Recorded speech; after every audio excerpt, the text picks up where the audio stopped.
John was just settling into his favorite armchair, a worn leather seat that had cradled him through countless quiet weekends, when the sharp knock at the door shattered the calm. It wasn't the usual friendly greeting from neighbors or the delivery person he'd been expecting. This knock was deliberate, sharp, insistent. His heart tightened as he glanced at the clock. Late afternoon sunlight spilled lazily through the curtains, but the atmosphere inside suddenly felt heavy, as if the very air had thickened. He opened the door to reveal a man standing on his porch, impeccably dressed in a dark uniform that gleamed under the fading sun. The man's face was unreadable. A practiced mask of authority clipped to his chest was a badge, glinting menacingly, and in his hand he held a clipboard filled with papers that looked official enough to stop John dead in his tracks. "Good afternoon, sir," the man said, voice low but firm, almost rehearsed. "I'm here on behalf of the HOA Enforcement Division. Your son has been reported for multiple violations of our community guidelines." John blinked. His son, Mike? Violations. The idea was absurd. "What kind of violations?" John asked, keeping his voice steady, even as unease crept in. The man's eyes flicked toward the sidewalk, then back to John. "Improper lawn decor, unapproved basketball equipment, and failure to comply with noise ordinances. These infractions carry significant penalties. You're looking at thousands of dollars in fines if they're not rectified immediately." Mike appeared behind John, peering nervously over his shoulder. He looked as confused and frightened as John felt. "Dad, I don't get it," Mike whispered. "What did I do wrong?" John's protective instincts flared. He felt a surge of anger but kept his tone calm.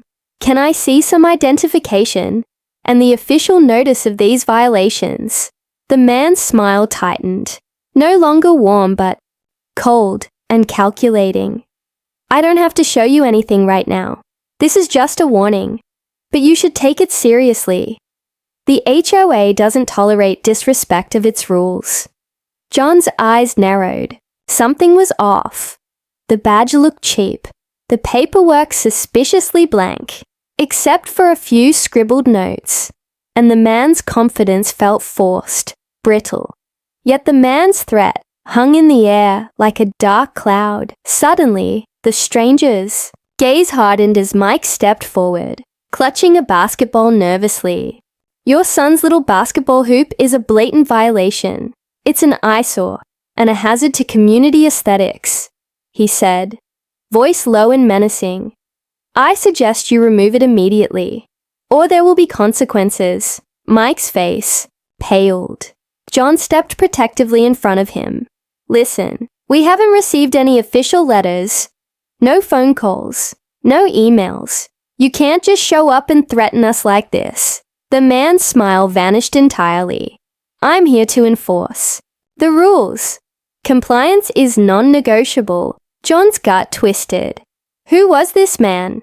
Why was he targeting his family? Before he could demand more answers, the stranger's voice dropped lower, almost a growl. "Don't push this further, or you'll regret it." John's heart raced, adrenaline flooding through him. His calm exterior was cracking, but he forced himself to stay steady, to protect Mike and stand firm. The man turned abruptly and walked off the porch, leaving John and Mike staring after him in stunned silence. The front door clicked shut behind them. John's mind raced. Something was terribly wrong. This wasn't a simple HOA warning. This was intimidation. But from who and why? Mike's voice trembled, breaking the silence. "Dad, what do we do now?" John's jaw clenched. "We find out who that really was."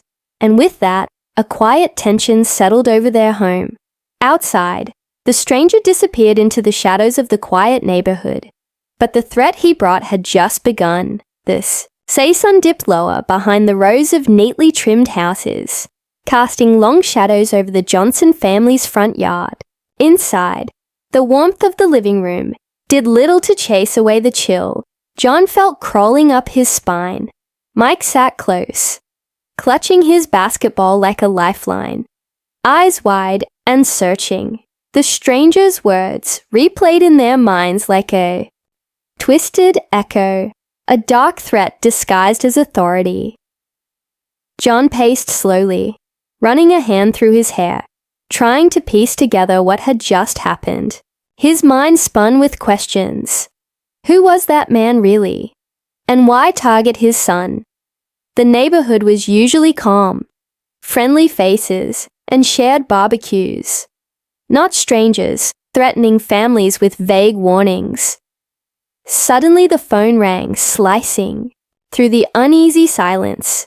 John snatched it up, hoping it was the HOA or maybe the police. Instead, a scratchy voice whispered, "You should listen to the enforcer. We don't like defiance around here." The line went dead. John's blood ran cold. It wasn't just a prank or a random visit. This was calculated intimidation. Mike's voice broke through his thoughts. "Dad, what if he comes back? What if it's not just about the basketball hoop?" John pulled his son into a firm hug. "I'm not going to let that happen. We'll figure this out together." Outside, the neighborhood grew quieter, but tension hummed in the air. The man in the uniform had left a shadow of fear, and with it came the haunting question. Was this truly an HOA enforcer, or something far more sinister? John decided to call the HOA immediately. The voice on the other end was polite but confused. "Sir, we haven't sent anyone to your house. No reports about your son, and certainly no enforcer wearing that uniform." A knot tightened in John's chest. "Are there any scams or impersonations happening in the neighborhood?" he asked. The woman hesitated. "There have been some complaints about suspicious individuals pretending to be HOA officials, but nothing official yet." John exchanged a glance with Mike. The pieces were falling into place. The threat wasn't just a bluff. It was a scam, designed to frighten families and possibly extort money. Determined not to be victims, John decided to document everything. He grabbed his phone and stepped onto the porch, scanning the street. He spotted the man's car, a black sedan parked just a few houses down, tinted windows reflecting the setting sun. With a steady hand, John started recording, capturing the man pacing near the curb, eyes flicking toward John's house every few seconds. The man's posture was tense, his jaw clenched, as if ready to storm back at any moment. John's heart thudded loudly. The stranger wasn't just a visitor. He was a predator lurking, waiting for a moment to strike again. Neighbors started to notice John standing outside with his phone raised. Mrs. Garcia from 2 houses down stepped out, her face concerned. "Is everything okay, John?" John shook his head, lowering the phone. "No. There's a fake HOA enforcer threatening my son, and probably others too." Word spread quickly. More neighbors gathered, whispering about similar encounters. The peaceful community had suddenly become a hunting ground for an unknown threat. John's mind raced. He needed to protect Mike, but also the entire neighborhood. Whoever this man was, he wasn't working alone.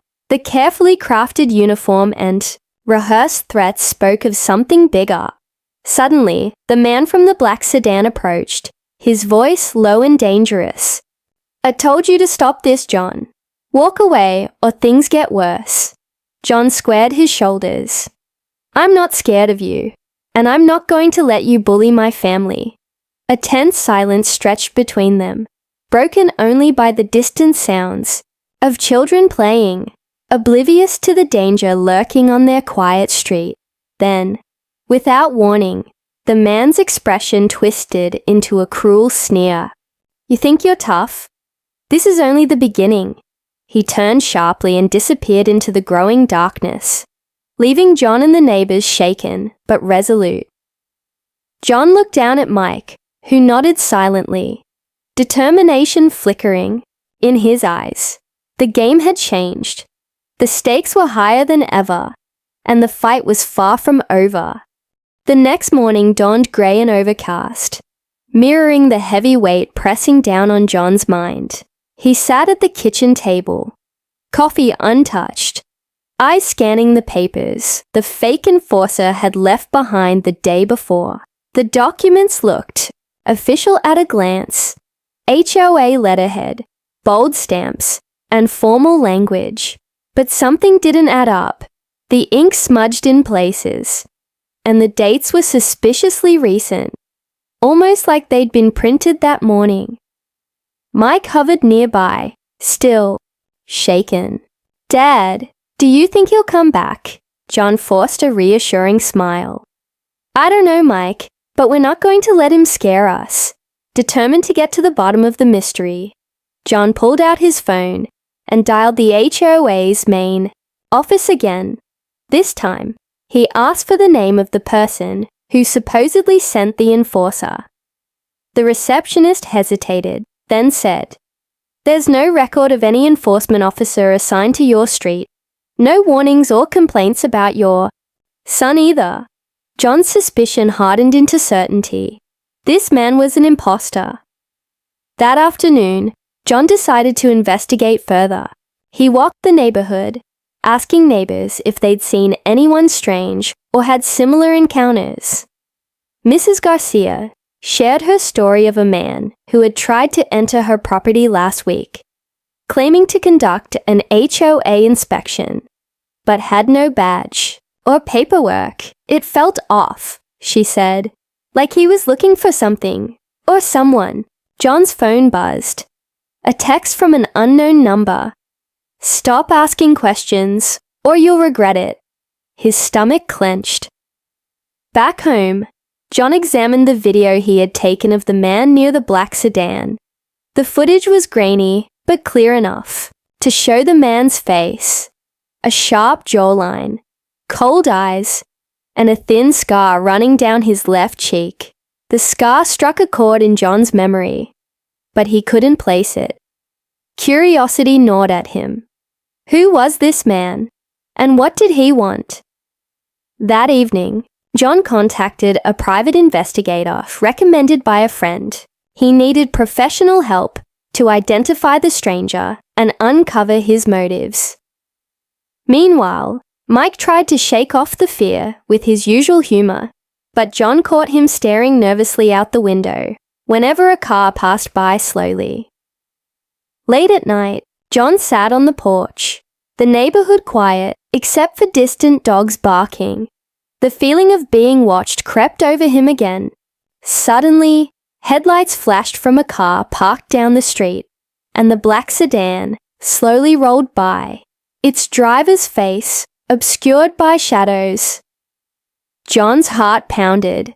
The game of cat and mouse had escalated. The next day, the private investigator called back with startling news. The man John had recorded was linked to a string of scams, targeting affluent neighborhoods, posing as HOA officers, threatening fines, and then demanding payments to clear violations. But no arrests had been made. The operation was slippery and professional. Worse, some victims had reported feeling harassed long before the confrontations, suggesting the scam was part of a bigger, more organized scheme. John swallowed hard.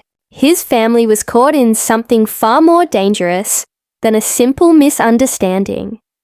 Determined not to be a victim, John resolved to expose the imposter and protect Mike at all costs. But the scars beneath the man's cold eyes hinted at a past that was darker and more personal than John realized. As night fell again, John's phone buzzed. A new message appeared. "You're digging too deep. Stop now, or this neighborhood won't be safe anymore." John looked out over the quiet street, the weight of unseen eyes pressing in. The lines between friend and foe were blurring, and the fight to reclaim Their home was only just beginning. The evening air was thick with an uneasy stillness. As John stepped out onto his front porch, phone pressed tightly in his hand. The sun had set hours ago, but the streetlights flickered weakly, casting long shadows that seemed to writhe along the cracked pavement. Neighbors had started locking their doors earlier than usual, whispering about the strange man and the growing unease in their community. John's mind raced, heart pounding like a drumbeat. In his chest, the anonymous threats, the strange encounters. It all boiled down to one terrifying truth. The man in the uniform wasn't going to give up easily. As he scanned the street, the faint crunch of gravel under heavy boots snapped his attention to the driveway. The black sedan rolled slowly toward his house. Headlights dimmed, but eyes unmistakable. The man was back. John tightened his grip on the phone. He could call the police, but something told him this wasn't just about law enforcement. This was personal. The man wanted to break him and his family's spirit. The sedan stopped a few feet from the porch. The driver's door creaked open, and the man stepped out, his silhouette sharp and imposing under the weak glow of the street lamp. The cold scar on his cheek was visible, a jagged reminder of battles fought in shadows. "John," the man said, voice low and dangerous, "I told you to stop this. Walk away now, or things get worse." John squared his shoulders, refusing to be intimidated. "I'm not scared of you. You've threatened my family and lied about who you are. If you think I'll back down, you're wrong." The man's lips curled into a sneer. "You don't understand what you're dealing with. This isn't just about some fines or neighborhood rules. This is control." Mike's voice trembled from behind John's shoulder. "Dad, please." John turned and wrapped an arm around Mike, pulling him close. "I've got you. No one's hurting you. Not while I'm here." The imposter's eyes darkened. "You're a fool, and fools get hurt." Suddenly, the silence shattered with the sound of footsteps. Neighbors had gathered quietly, their presence a silent show of support. Mrs. Garcia stepped forward, her phone raised, recording every moment. "You're not welcome here," she said firmly.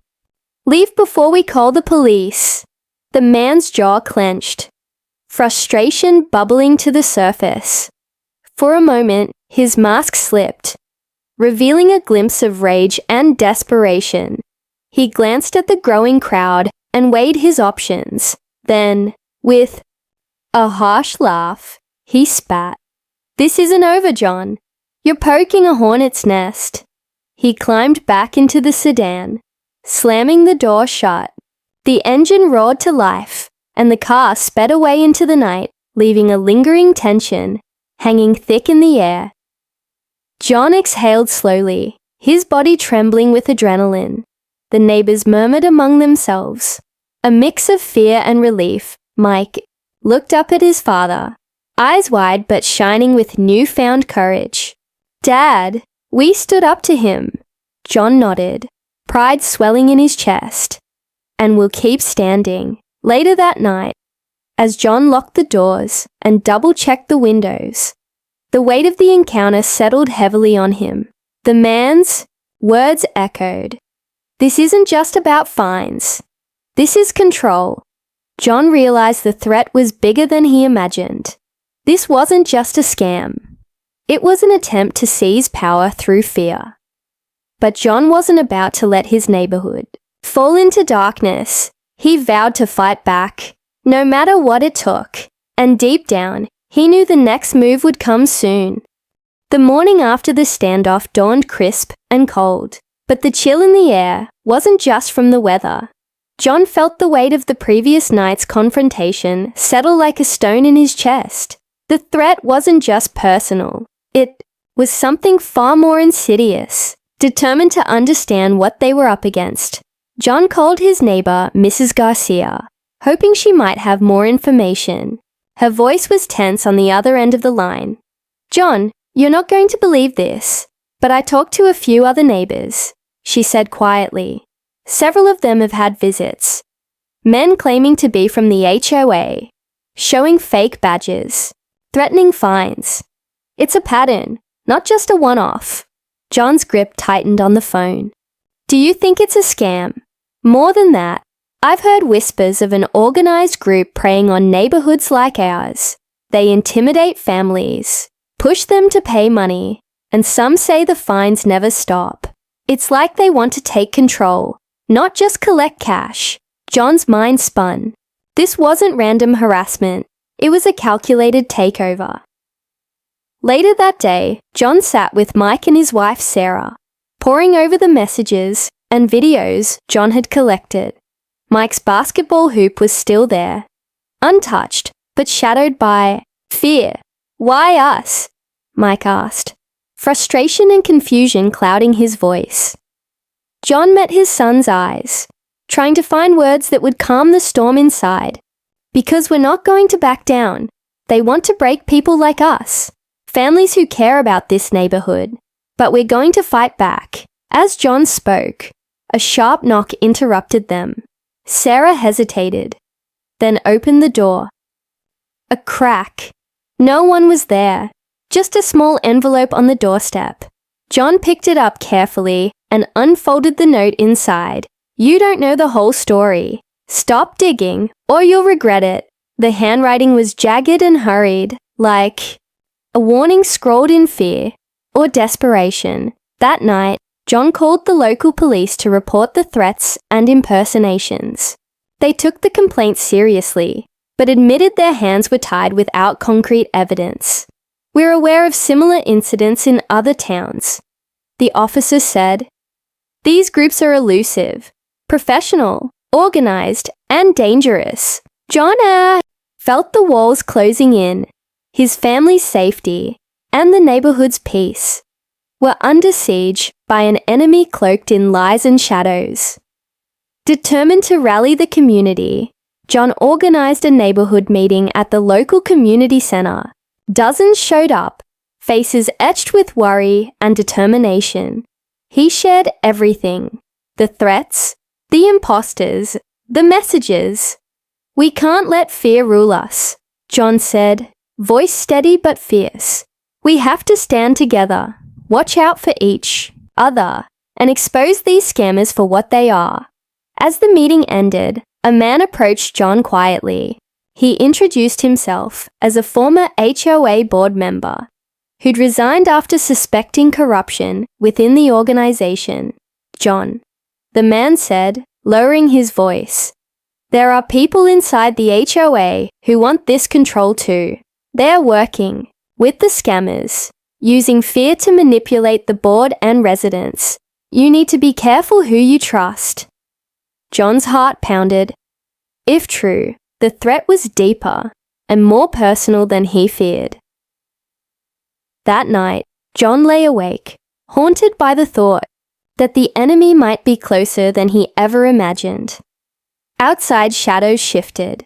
The line between friend and foe blurred, and as the neighborhood slept, the war for its soul was quietly being waged. John's mind raced as he left the community center.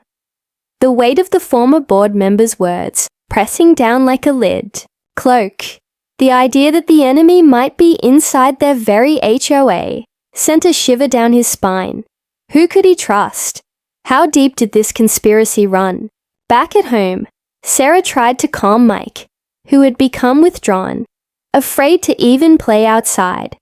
The once lively neighborhood now felt like a cage, the fences closing in with every passing day. John sat at the kitchen table, scrolling through his phone, piecing together information from neighbors, news reports, and old HOA minutes he'd dug up online. The deeper he looked, the darker it became. There were records of sudden fines, inexplicable fee hikes, and decisions made behind closed doors.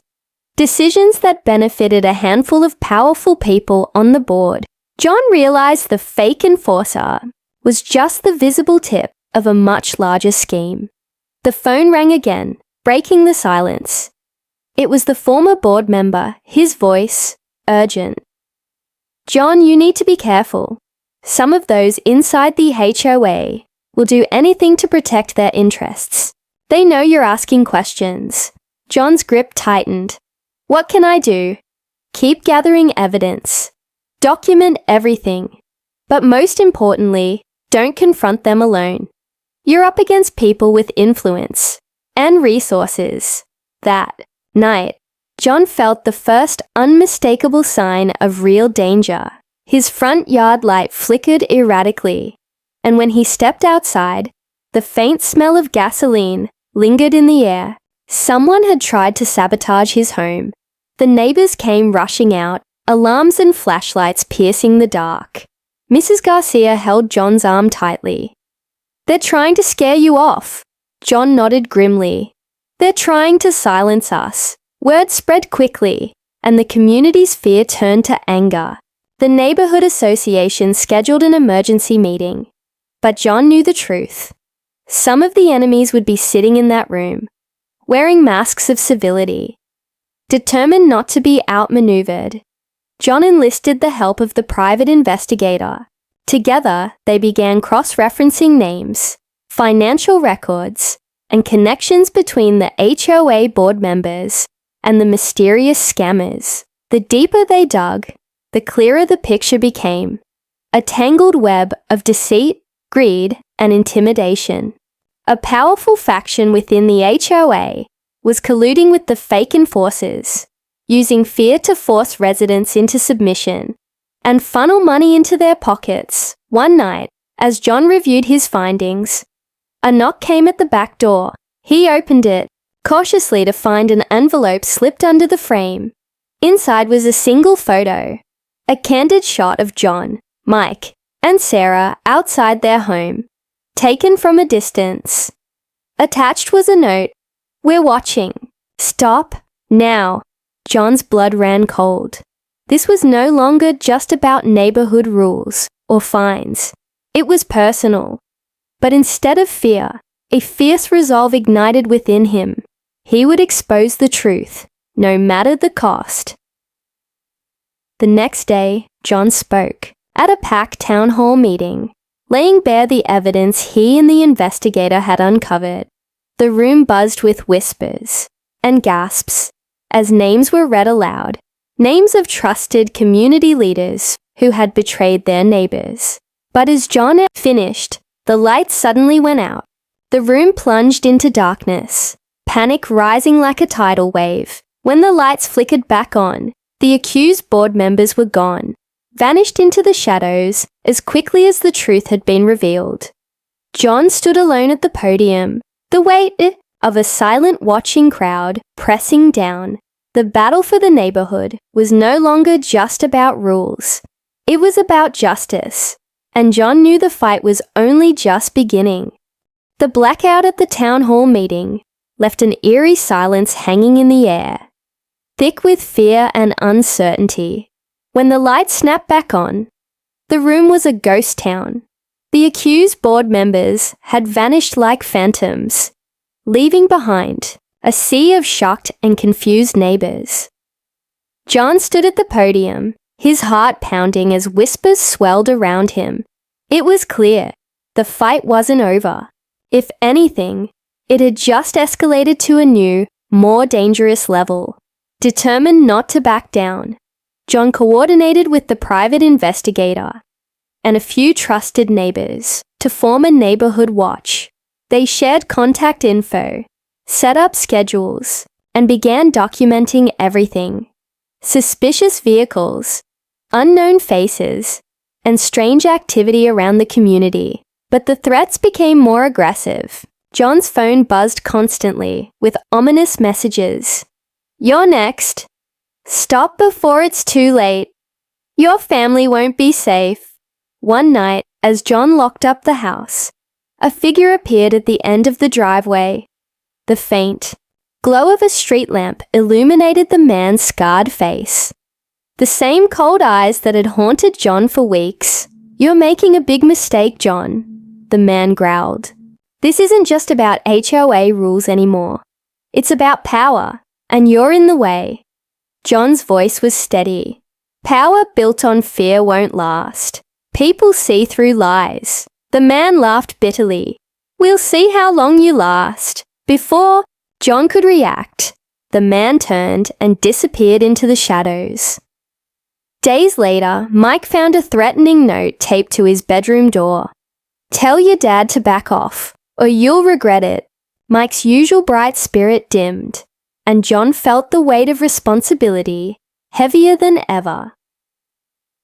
The neighborhood watch uncovered that the black sedan was linked to a shell company, connected to a prominent local businessman, with ties to the HOA board. The web of corruption was bigger than John had imagined. Fueled by frustration and fear, John rallied the neighbors for a final showdown at the next HOA meeting. Determined to unmask the conspirators once and for all, on the day of the SATS meeting, tension crackled like electricity. John arrived early, armed with evidence, witnesses, and a plan. The meeting began with the usual formalities, but John's presence and the growing crowd shifted the atmosphere. When the board president tried to dismiss the allegations, John stepped forward. With steady confidence, he presented the documented threats, the collusion, and the scam's full scope. Neighbors gasped, murmured, some rising in support, others looking away in shame. Suddenly, the lights flickered again, plunging the room into darkness. A loud crash echoed from the back. Someone had thrown a chair through a window. Chaos erupted. In the confusion, John caught sight of the scarred man slipping through a side door. Instinct took over, and John followed. Outside, under the harsh glare of streetlights, a tense confrontation unfolded. "You won't win this," the man snarled, stepping closer. John held his ground. "Maybe not alone, but we're not alone." At that moment, neighbors from the watch arrived, surrounding the man, their phones recording everything. Cornered, the man's sneer faltered. Police sirens wailed in the distance. As officers arrived to take the man into custody, John felt a mix of relief and exhaustion. The fight had pushed him and his family to the brink, but they had survived. The neighborhood, bruised but united, began to heal. Yet in the back of John's mind lingered a question. Was the man's capture the end, or just the beginning? The night air was heavy as John watched the police escort the scarred man into the squad car. A crowd had gathered, neighbors, whispering relief and tentative hope. The nightmare that had haunted their streets for months seemed to be over, at least on the surface. But John's instincts told him otherwise. Back at home, Sarah and Mike sat close, their faces tired but hopeful. John shared the events of the evening, trying to convince himself that justice was finally within reach. Yet the look in Mike's eyes told a different story, a lingering fear that the danger might still be lurking just out of sight. The following days brought a fragile calm. The neighborhood held meetings to rebuild trust and reinforce security. The HOA board was shaken, some members stepping down, others facing investigations. John's evidence had sparked a chain reaction. Then, just as things seemed to settle, John received a letter. No return address. Inside, a single sentence chilled him to his core. "You caught the pawn. The king still moves." John's mind raced. Who was the king? The mastermind behind the scheme, who had orchestrated everything. From the shadows, determined to uncover the truth, John reached out to the private investigator one last time.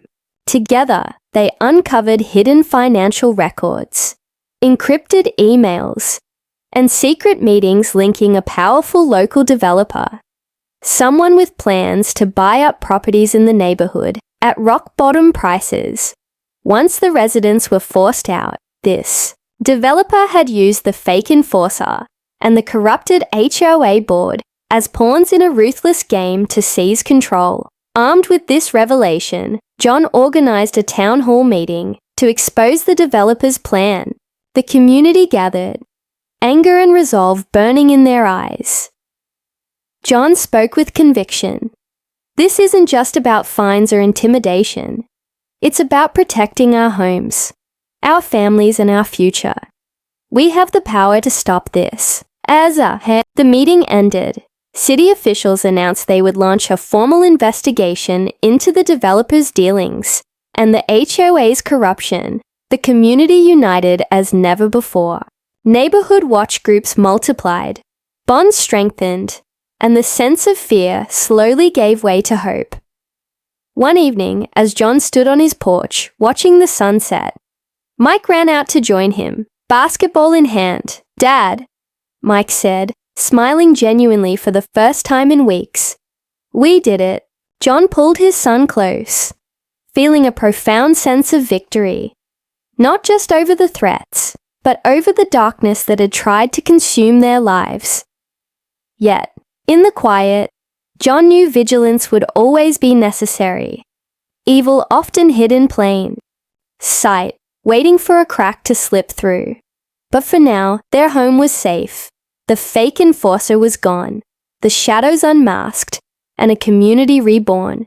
And John, standing firm, was ready to protect it, no matter what came next.